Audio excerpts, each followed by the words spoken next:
Você já terminou de se explicar e sentiu que perdeu algo. Não a discussão, não o argumento. Algo mais difícil de nomear. Uma parte da sua convicção.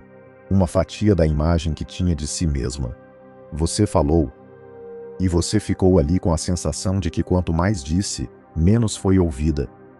E o pior, quanto mais você se explica, mais certas pessoas aprendem exatamente como controlar você. Pensa numa cena concreta. Você toma uma decisão, uma escolha profissional, uma mudança de planos, um limite que resolveu colocar. Alguém pergunta por quê. Você responde de forma razoável, clara. A pessoa ouve e questiona. Você explica de novo com mais detalhe, mais contexto, mais argumentos. E em algum ponto da conversa, você percebe que não está mais informando, está se defendendo. Mas continua porque parar agora parece arrogante, parece fechada, parece que está escondendo algo. Então você continua explicando, vai fundo, fala de coisas que não precisavam ser ditas. Revela contextos que não eram necessários. E a outra pessoa continua com a mesma opinião que tinha antes de você começar. Essa cena tem 1000 versões. O familiar que questiona toda decisão sua. O colega que nunca parece convencido. O ex que ainda encontra formas de fazer você se defender de coisas que aconteceram há anos.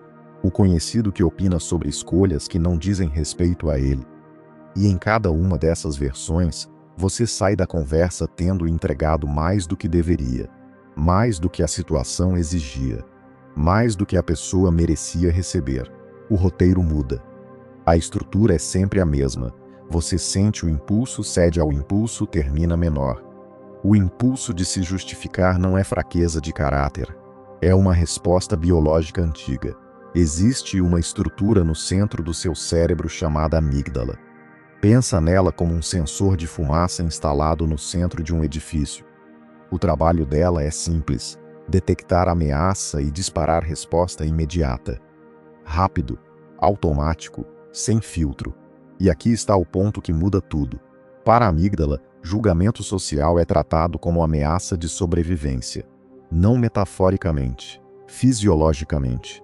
O seu cérebro primitivo não diferencia uma ameaça física real de alguém questionando a sua decisão na frente dos outros.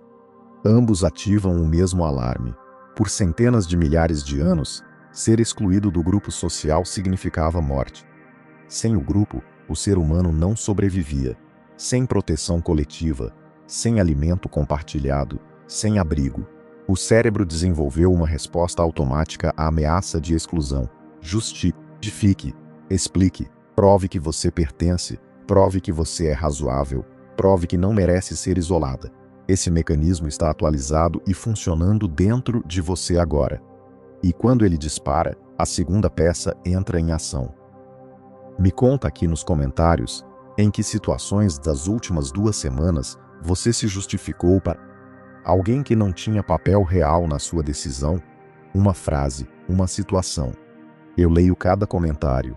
O córtex pré-frontal é a parte mais evoluída do seu cérebro, a sede do raciocínio, da avaliação, da tomada de decisão consciente. É ela que te permite pensar antes de agir, avaliar consequências, escolher com clareza. O problema é que quando a amígdala dispara o alarme, ela parcialmente bloqueia o córtex pré-frontal. O alarme toca, tudo vira emergência, não há tempo para avaliar. Age agora. E você age. Começa a se explicar antes de pensar se deve, antes de avaliar se aquela pessoa merece a sua explicação, antes de decidir conscientemente se vale a pena. A parte do cérebro que poderia te dizer para parar foi temporariamente colocada de lado pela parte que só quer apaziguar a ameaça. E tem mais. A explicação alivia temporariamente a ansiedade de ser mal interpretada. O cortisol baixa por alguns minutos. E o cérebro aprende, explicar alivia. Então, da próxima vez que a ameaça aparecer, o impulso é ainda mais forte. Não porque funciona, mas porque acalma. Esse é o ciclo. Você já sabe que não adianta. Não é a primeira vez que se explica para essa pessoa. Não é a primeira vez que termina a conversa igual a como entrou. E, mesmo assim, Da próxima vez você tenta de novo. Não é ingenuidade, é o mecanismo do reforço negativo. Esse padrão responde ao julgamento alheio com urgência, com elaboração desnecessária, com uma tendência de explicar além do que foi pedido, como se a quantidade de palavras fosse capaz de garantir a compreensão. Ela não garante. Mas o impulso continua. E é aqui que os estoicos entram com uma clareza que, 2000 anos depois, ainda é mais precisa do que a maioria das conversas modernas sobre o tema. Epicteto foi escravo, não de forma metafórica, de forma literal. Não escolhia onde morava, o que comia, com quem convivia, e mesmo assim nunca pediu aprovação de quem não tinha autoridade real sobre o seu caráter. Ele entendia algo que a maioria das pessoas livres não consegue colocar em prática. Existem duas categorias de coisas no mundo: o que está sob o seu controle e o que não está. Sob o seu controle, a sua resposta, a sua decisão, a sua postura interna. Fora do seu controle, a opinião alheia, a forma como interpretam suas escolhas, o que pensam de você. Justificar compulsivamente é tentar controlar o incontrolável. É gastar energia real tentando moldar algo que nunca vai estar nas suas mãos. Pensa numa pessoa tentando segurar a maré com as próprias mãos. A água escorre pelos dedos independentemente de quanto esforço ela faça. A opinião alheia funciona assim. Você não a controla. A única coisa que você controla é se vai gastar energia tentando. Marco Aurélio escrevia nas Meditações para si mesmo, não para ser aprovado, não para convencer ninguém, para se manter alinhado com o que acreditava. Numa das passagens mais diretas que ele deixou, você tem poder sobre sua mente, não sobre os eventos externos. Aplicado aqui, você tem poder sobre a decisão que tomou, não sobre como a outra pessoa vai recebê-la. E cada vez que você tenta controlar a recepção, você está abrindo mão do único poder que realmente tem. Existe uma mensagem que acompanha toda justificativa desnecessária. Ela não está nas palavras, está no ato de justificar. Mas antes da mensagem, existe o mapa. Cada vez que você se explica para alguém que não precisava saber, você está revelando informação interna. Como você toma decisões? O que te faz duvidar delas? Quais pontos de pressão fazem você recuar? O que te incomoda quando questionada? O que te faz sentir a necessidade de provar algo? Pensa num cofre. Você não entrega a senha de uma vez. Mas cada justificativa desnecessária é um dígito a mais revelado, devagar, sem perceber. E certos perfis são muito bons em colecionar dígitos. O ex que sabe exatamente qual frase te faz reagir, aprendeu com as suas explicações. O colega que sempre encontra o momento certo para questionar sua competência, aprendeu onde você ainda duvida de si mesma, pelas vezes em que você se defendeu além do necessário. O familiar que usa culpa com precisão cirúrgica, aprendeu quais são os seus valores mais sensíveis pelas vezes em que você os explicou sem que ninguém tivesse pedido. Você não entregou essas informações intencionalmente, mas entregou. E quando você para de dar explicações desnecessárias, você para de atualizar esse mapa. As informações que a pessoa tem ficam obsoletas. Os padrões que aprendeu deixam de funcionar. E imprevisibilidade é a forma mais silenciosa de retomar o controle. O perfil que tende a cair nesse ciclo com mais frequência não é qualquer pessoa. É especificamente quem tem alta necessidade de aprovação social. Quem aprendeu, em algum momento da vida, que a harmonia depende de ser compreendido, que conflito é perigoso, que ser mal interpretado é uma ameaça que precisa ser resolvida imediatamente.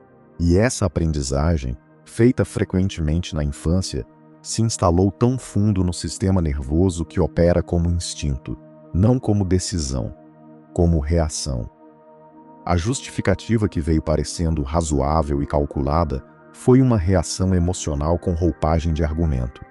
O córtex pré-frontal, que estava bloqueado quando você começou a se explicar, foi voltando online ao longo da conversa. E quando voltou completamente, você percebeu o que tinha acontecido. Tinha dito coisas que não precisavam ser ditas. Tinha revelado raciocínios que deveriam ter ficado dentro de você. Tinha entregado ao outro o roteiro da sua insegurança.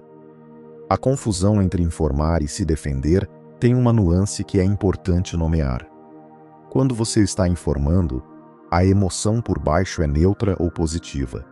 Você está compartilhando o contexto, colaborando com a compreensão de alguém que vai ser afetado pela sua decisão. Quando você está se defendendo, existe uma urgência por baixo. Uma tensão que não seria necessária se você estivesse simplesmente informando. E essa tensão é a primeira pista de que você saiu do território da comunicação genuína e entrou no território da busca por aprovação. Sêneca tinha uma prática que poucos percebem na profundidade que merece. Escolhia com cuidado para quem abria o pensamento, não por arrogância, por respeito ao que havia construído dentro de si. Ele sabia que certos pensamentos, quando expostos ao julgamento de quem não tem capacidade ou interesse de compreendê-los, não ganham nada. Só perdem. A qualidade do pensamento não muda, mas a relação que você passa a ter com ele muda. Quando você expõe uma convicção ao julgamento de quem vai distorcê-la, você começa a duvidar da convicção, não do julgamento. E essa dúvida alimenta a próxima explicação. A distinção entre fechado e seletivo, que os estoicos praticavam, tem uma implicação que vai além do que falar e para quem. É sobre onde você ancora a própria validade. Quem é fechado frequentemente está escondendo insegurança atrás do silêncio. Quem é seletivo está construindo algo suficientemente sólido por dentro que não precisa de validação externa para continuar existindo. O silêncio do fechado é defensivo. O silêncio do seletivo é proteção de valor. São qualidades completamente diferentes. E as pessoas ao redor sentem a diferença, mesmo sem conseguir nomear. Existe algo sobre o custo da explicação desnecessária que vai além do que foi dito sobre o mapa das vulnerabilidades. Quando você se justifica para alguém que não tinha direito à sua explicação, você também fragmenta a decisão original.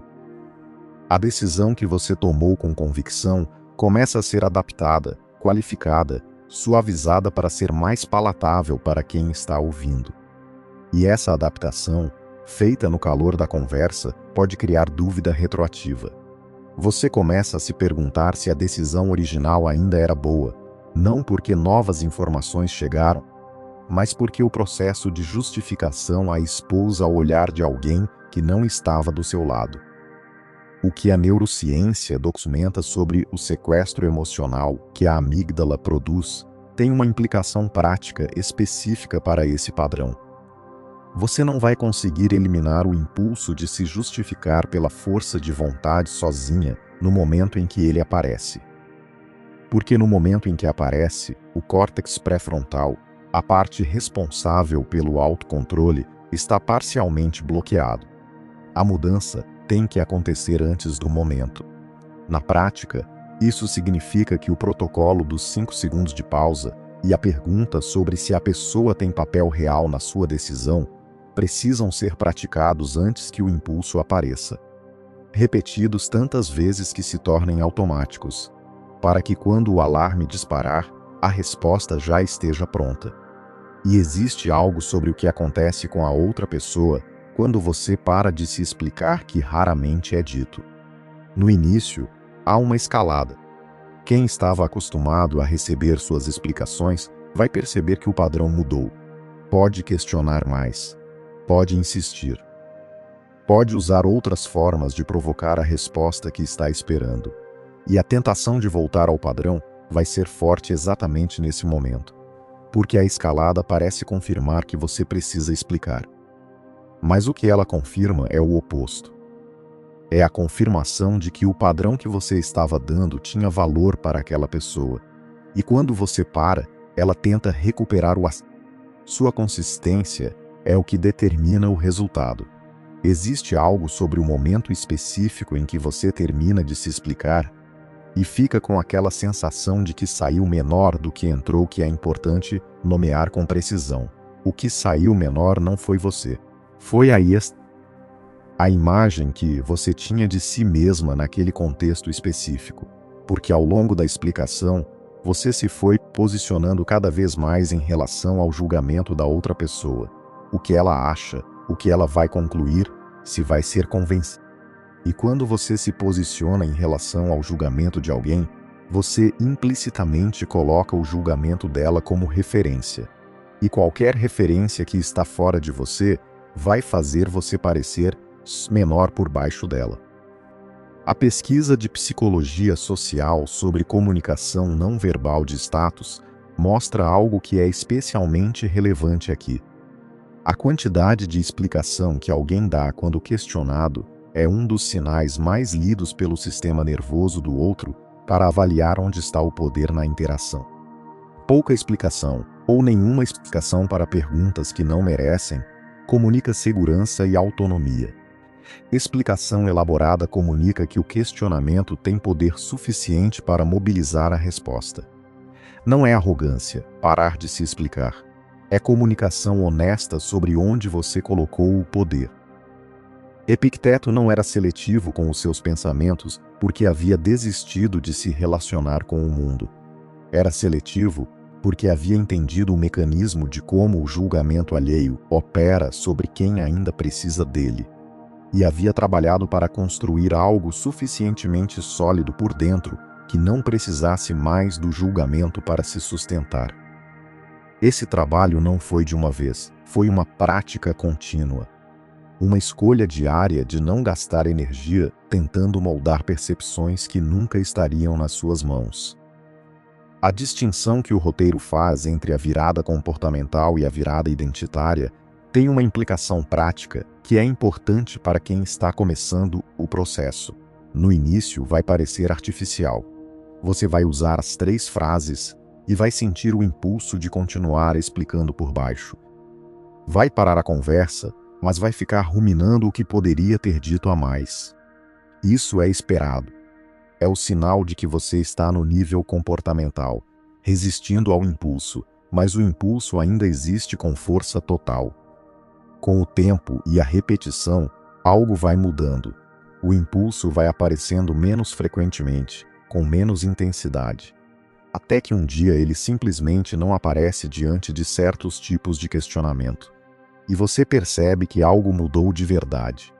Existe algo sobre a frase "você não convence com explicações", convence com quem você é ao longo do tempo que tem uma implicação que vai além da situação imediata. Quando você para de investir energia em convencer através de palavras, essa energia vai ficando disponível para ser investida em quem você está se tornando. E quem você está se tornando ao longo do tempo é o único argumento que de fato muda percepções de forma duradoura.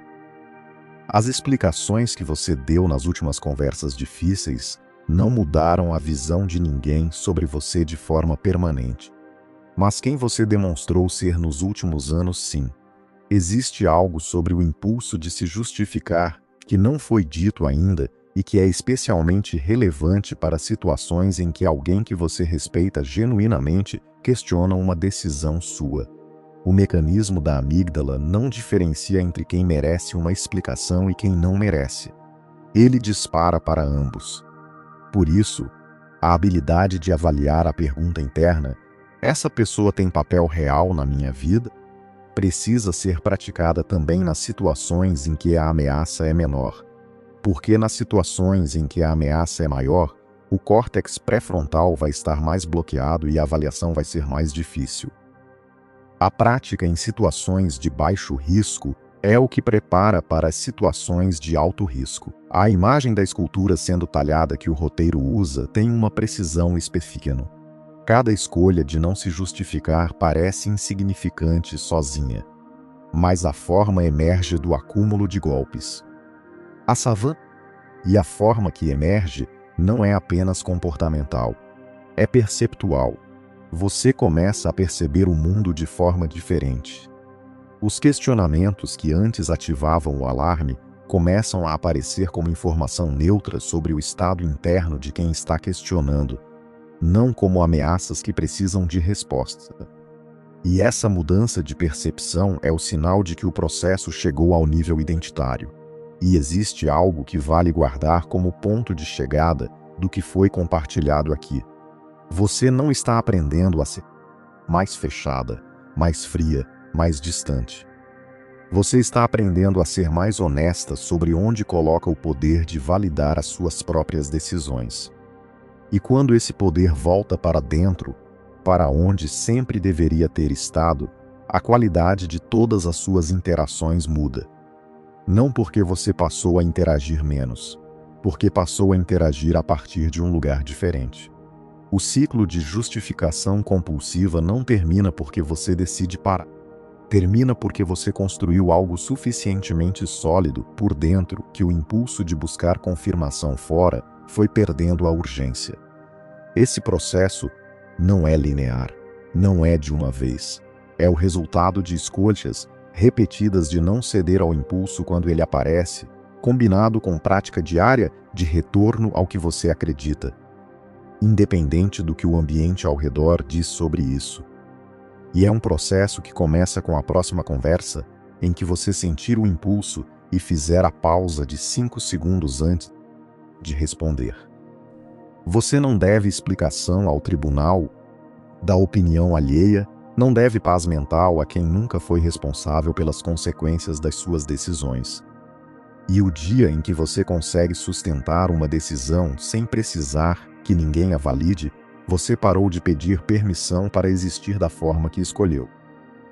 Essa mudança não vem de uma vez, vem do acúmulo de escolhas, e o acúmulo começa agora. A forma como o custo acumulativo de justificativas desnecessárias opera é similar à forma como o estresse crônico opera no corpo. Uma única instância não causa dano perceptível. É o padrão repetido ao longo do tempo, sem percepção clara do que está acontecendo, que vai instalando um estado de funcionamento diferente. E assim como o corpo que se adapta ao estresse crônico precisa de tempo e de prática específica para se recalibrar, a identidade que se formou em torno da busca por aprovação externa também vai precisar de tempo e de prática específica para se reorganizar em torno de algo diferente. Mas a recalibração é possível, porque o que foi aprendido por repetição pode ser reaprendido por repetição. E cada vez que você usa o protocolo da frase final, cada vez que você escreve a intenção noturna e a carrega durante o dia, você está criando uma repetição diferente. Você está ensinando o seu sistema nervoso que o julgamento alheio é informação, não ameaça. Que a decisão que você tomou existe independente da recepção que recebe. Que você não precisa de aprovação para se sentir inteira. E isso, repetido 66 vezes, começa a virar quem você é. Eu me valorizo em silêncio, não como slogan, como declaração de que o que você construiu dentro tem valor. E valor não se entrega para quem não tem capacidade de reconhecê-lo, começando agora. E cada vez que você fecha uma conversa com clareza em vez de com explicação, você está praticando. Uma escolha de cada vez, uma conversa de cada vez, um dia de cada vez. Eu me valorizo em silêncio. Sempre foi essa a forma certa. Uma vez parece pequeno, 66 vezes é identidade. E identidade é o único lugar de onde a mudança que dura vem. O trabalho começa agora. Com a próxima conversa em que você sentir o impulso. Com a pausa de 5 segundos que precede a frase certa. Epicteto nunca pediu permissão para ser quem era. Marco Aurélio nunca precisou que o mundo aprovasse o que escrevia sozinho à noite. Sêneca nunca abriu o pensamento para quem não tinha capacidade de reconhecer o valor. Eles não eram inacessíveis, eram seletivos. E seletividade, construída com prática, é a forma mais concreta de respeitar o que você construiu dentro de si. E esse julgamento, quando está instalado como referência primária, não precisa de validação para se sustentar. Existe por si mesmo. E é exatamente isso que os estoicos chamavam de virtude. Eu me valorizo em silêncio. Não apenas como declaração, como prática diária que começa com a próxima conversa difícil, com o próximo questionamento que não merecia resposta. E esse começo, repetido com consistência, é o que muda genuinamente o destino de tudo que vem depois. Eu me valorizo em silêncio. E o silêncio genuíno, escolhido com convicção real, diz mais do que qualquer explicação jamais disse. Você não deve paz mental a quem nunca carregou o peso de nenhuma decisão sua. Se algo do que foi falado aqui chegou em você, se você se reconheceu nesse impulso que acompanha toda vez que sente que precisa se provar, eu te convido a conhecer o método Devagar, Tudo Muda. É um caminho de desenvolvimento emocional que vai te ajudar a entender de onde genuinamente vem a necessidade de aprovação externa que alimenta esse ciclo, a separar o que merece explicação do que merece silêncio e a construir com cuidado genuíno e com a consistência que esse processo realmente pede, uma convicção interna que não precisa do julgamento de ninguém para se sustentar de verdade. O link está na descrição desse vídeo. Se esse conteúdo chegou onde devia, compartilha com alguém que você sabe que precisa ouvir isso. Aquela pessoa que você vê se explicando compulsivamente e saindo de conversas exaustas, que precisa ouvir que quanto mais se explica, mais certas pessoas aprendem como controlar ela. E se ainda não acompanha o canal, inscreve-se agora, pois toda semana tem conteúdo novo por aqui, pensado com cuidado, para pessoas que estão levando o próprio desenvolvimento a sério. Ativa o sininho para continuar essa jornada e ficar por dentro dos próximos conteúdos. Vejo você no próximo vídeo. Lembre-se, devagar, tudo muda.